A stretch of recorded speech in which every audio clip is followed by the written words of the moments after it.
Nais malaman ni Jom Bayodok ang mga prosesong dapat pagdaanan patungkol sa binibili niyang lupa. May isang rural bank daw sa kanilang lugar na nagbenta ng residential lot na may sukat na 800 square meters. Ang lupang nasabi ay ibinenta ng bangko noong 26 sa dalawang tao na may sukat na tig 400 square meters bawat isa. Bawat isa ay may separate na deed of sale mula sa bangko.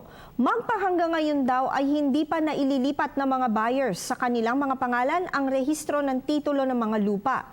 At ito ay nasa pangalan pa rin daw ng bangko.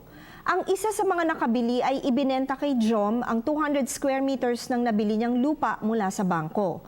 Wala pa daw silang deed of sale dahil sa hindi daw alam ni Jom kung paano sisimulan ang proseso ng bilihan. Nakapagbigay na raw si Jom ng 60% ng kabuuang bayad sa 200 square meters na lupa. At yung natitira daw na 40% ay ibabayad niya matapos na maayos ang papeles. Ano daw ba ang una niyang dapat gawin? Ang mga taxes daw ba at mga processing fees ay siya ang dapat magbayad o yun daw bang nagbenta ng lupa? Jom, ang una mong dapat gawin ay pumunta sa Register of Deeds ng lugar kung saan matatagpuan ang lupa. Ipacheck ninyo kung may mga naka-annotate na encumbrances ito. Mas maigi na ang 800 square meters na lupa ay dapat na naipa-subdivide na ng bangko at ng original buyers.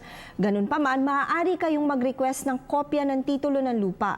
Kung hindi pa ito nasa subdivide, maiging mapag-usapan ninyo ng seller mo ang patungkol dito.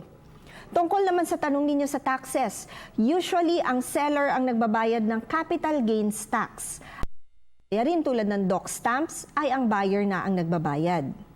Tandaan ang aming opinyon ay limitado lamang sa mga impormasyong inyong ibinigay sa amin at maaari itong mag-iba depende pa sa karagdagang detalye.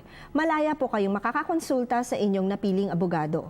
Patuloy po kayong mag-email sa newscenterptv4@gmail.com. Attorney JJ Jimeno Atienza, ang inyong bisig ng batas.